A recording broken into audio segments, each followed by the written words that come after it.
Welcome to Not That Girl Anymore, part of the Liminal Network. I'm your host, Dawn Bouillon. This is more than a podcast. It's a sisterhood. We're reclaiming our voices, our worth, and our lives. One story, one truth, one brave step at a time. Hey friends, welcome back to Not That Girl Anymore. I'm your host, Dawn Bouillon, trauma therapist and coach, and the founder here of Embrace Your Brave. And today I'm coming to you speaking as a therapist, speaking as a woman, speaking as someone who has sat with survivors, and speaking as a mother to 4 daughters. Because when you are raising daughters, you cannot casually watch what is happening in the world today and stay silent. You cannot keep hearing story after story after story of women being abused, of women being murdered, of children being harmed, of girls robbed of their futures, and say nothing. And one of the things I really want to challenge today is this. We cannot keep calling abuse mental illness. We keep taking acts of domination, coercive control, cruelty, revenge, entitlement, and violence, and softening them with language that hides the truth. Oh, he had mental health issues. Oh, he just snapped. Oh, he was struggling, or he was depressed, or he needed help. Let me be clear. Mental health matters deeply. Depression is real. Anxiety is real. Trauma is real. PTSD is real. And healing matters. But we have to stop using mental illness as a catch-all explanation for abuse. Because when we do that, women and children are harmed. When a man stalks his wife after separation, when a partner controls the money, isolates her from any support, threatens the children, humiliates her, terrorizes the home.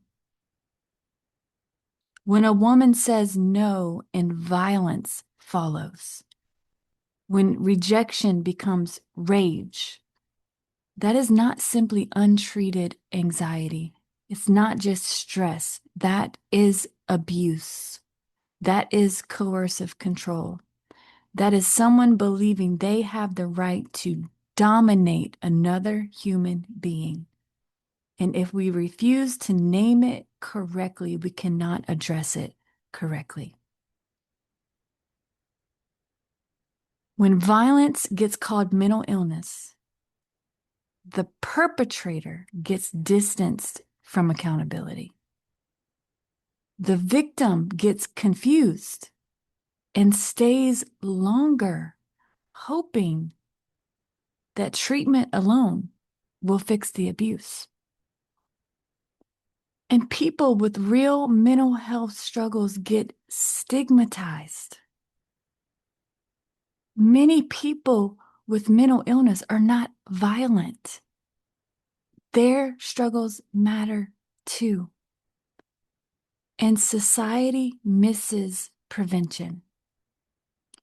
Because if the real issue is entitlement and misogyny and coercive control, access to weapons and normalized aggression, then medication alone will never solve that. Because some violence is rooted in the belief that you owe me, or you belong to me, or I should control you, or you don't get to leave me. Your no does not matter. That is entitlement. And entitlement can become deadly when challenged.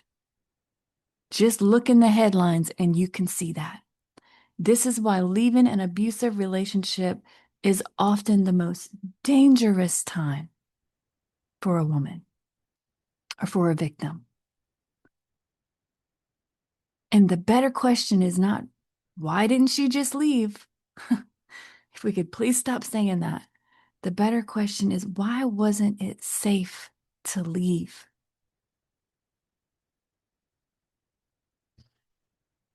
If you have ever walked on eggshells, if you've ever been told you were crazy while you're being manipulated, or if you've ever been blamed for someone else's cruelty, or if you've ever mistaken control for love, I want you to hear me out. You are not crazy. You are not weak. And you are not responsible for fixing abuse. And you don't need a diagnosis to justify protecting yourself.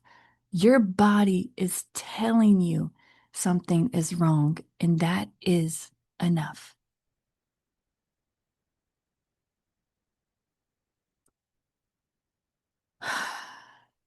So listen, this is what we need. We need education on healthy relationships. We need serious responses to stalking and threats. We need safe exits for women leaving abuse. We need accountability for perpetrators. We need to be teaching our young boys emotional regulation and respect.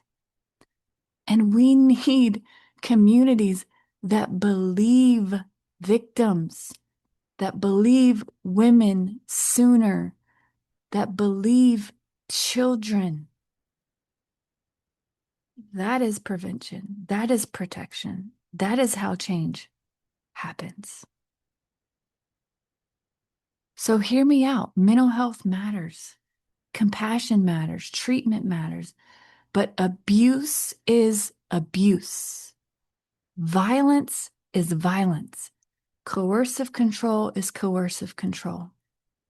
And when we keep calling domination a disorder, women and children pay the price. We have to do better. We have to stop correlating violence with mental illness. We have to call it what it is. We have to look it in the eyes, and we have to care. So remember, you matter. Your story matters. Your voice matters. Your safety matters. And you're not that girl anymore. Hey, friend, just a quick note. I am a licensed therapist, but this podcast isn't therapy. It's not meant to diagnose or treat anything. It's here to offer you support, encouragement, and real conversation. If you're struggling, please reach out to a trusted professional. You are not alone, and you are so worthy of healing. Even if your voice shakes, keep using it. Your healing matters. If you're ready to go deeper, you can book a session by clicking the link in the show notes or visiting our website, embraceyourbrave.org, to learn more about our therapy and trauma-informed coaching options. Let's explore how we can walk this journey together. You are not alone. Embrace your brave, sis. You're not that girl anymore.